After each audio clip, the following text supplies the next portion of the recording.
Hi everyone, welcome to another episode of Hawaii in Real Life. We're here at Young's Market Company with Dr. Joey Gottesman, the chief mixologist of the world. And I'm holding here this We're not drinking. This is a cocktail that he's making for the Great Chefs Fight Hunger, which is the next Hawaii Food Bank event on March 23rd. So I'm just wondering, like you're only doing one cocktail. Out of all of this, how did you come up with this? Well, you know, we're in our lab up at Young's Market, and we've got not only what you see here behind us, but another 2,000 to 3,000 spirit brands that I can choose from. But oh my God! You know, the reason why I chose something more of a classic style with a twist is I wanted to, you know, the several years that I've been working with great chefs, it's a wonderful cause. We raise a ton of money, but every year I try to stretch what I'm doing just a little bit more. And you know, it's always farm to table and the fresh bar concept and bringing in all these new fresh components. I love all that. But there's also a new movement coming in, and for those guests that are going to be coming to visit us at the Great Chefs Fight Hunger, I wanted to turn them on to something that is really going on, and it's hot and strong in the cocktail culture, and it's barrel aging.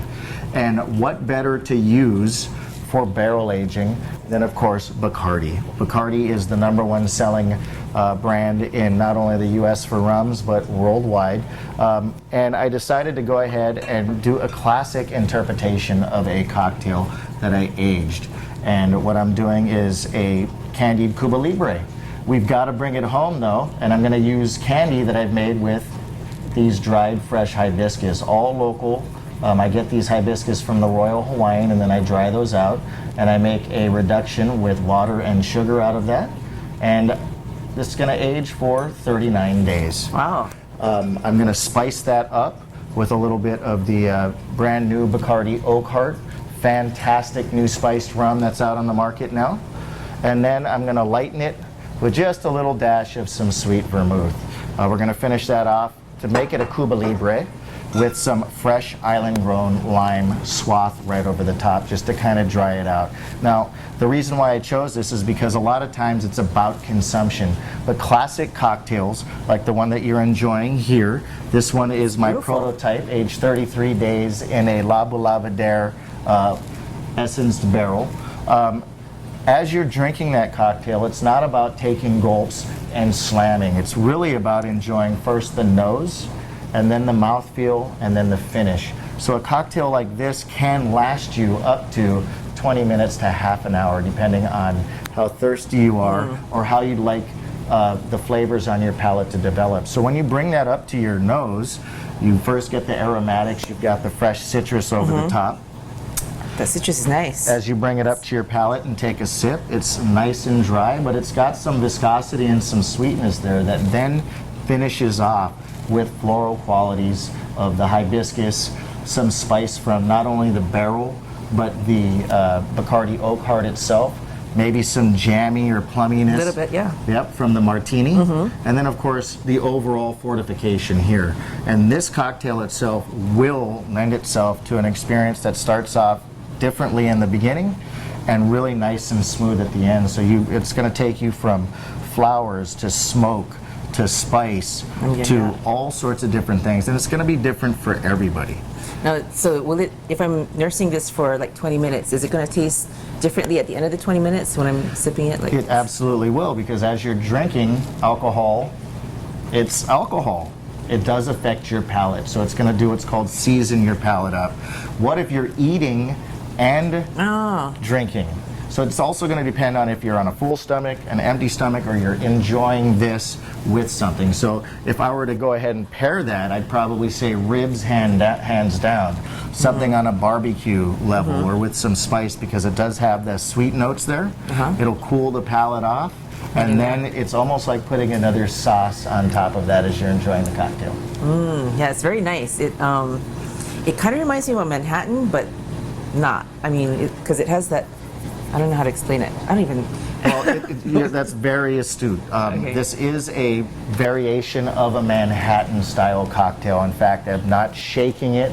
I'm stirring that together because I want to keep the concentration of flavors of the 3 components that I have here. I also don't want to aerate or macerate or dilute too much. I just want to simply stir that together, bring it down to temperature, and make it almost lightly chewy.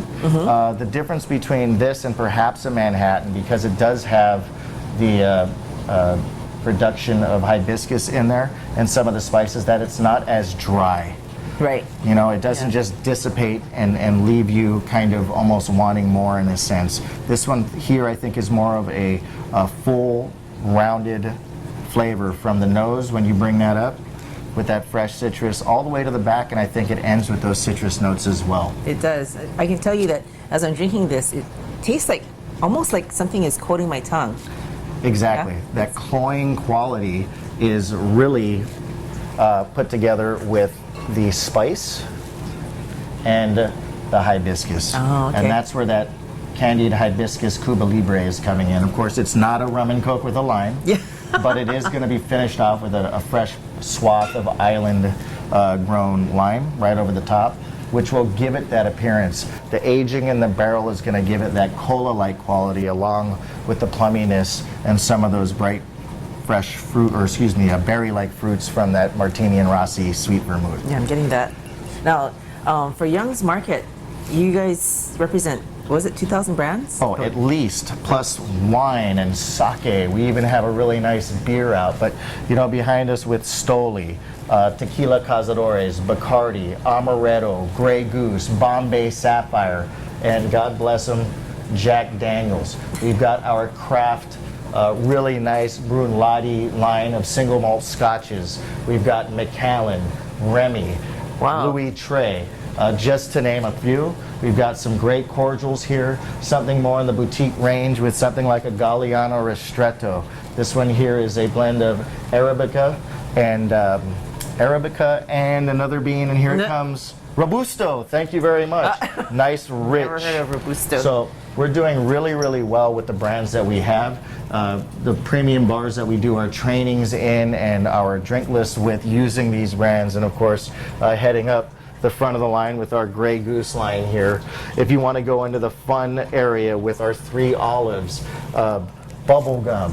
I tried that earlier. Yeah, bubblegum, dude, cola, s'mores. The list goes on, and I couldn't be more pleased That's to be able to crazy. work So here. I can buy this in the store? You can buy these in any stores. You know, for me, Tamura's, Fujioka's, Foodland, Safeway, but Tamura's, I think, for the locals out there, it's a really easy place to be able to go and get some affordable sizes and affordable brands out there. Makes it really easy to have a cocktail party. Now, this facility itself, you do training here?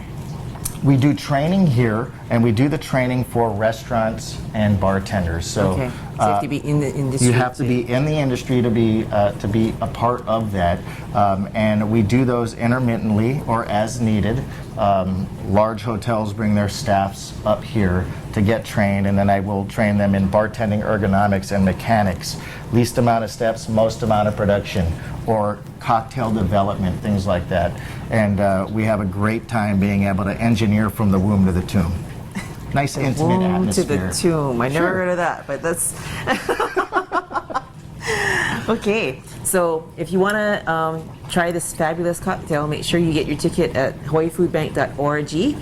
The Great Chef's Fight Hunger is on March 23rd, and you'll be there. Yes, Yes, you'll ma'am. be dressed up all in white. I think I'm going to do the chef's thing again. Sure. Cool. Very dapper. And for the price of $150, $150? You can get this plus eat from 20 other chefs, which is just fabulous. And I went last year and I couldn't hit all 20 stations because I was too full. So I did go visit Joey though. Thank you. So you should at least do that. Okay. Cheers. Don't miss us.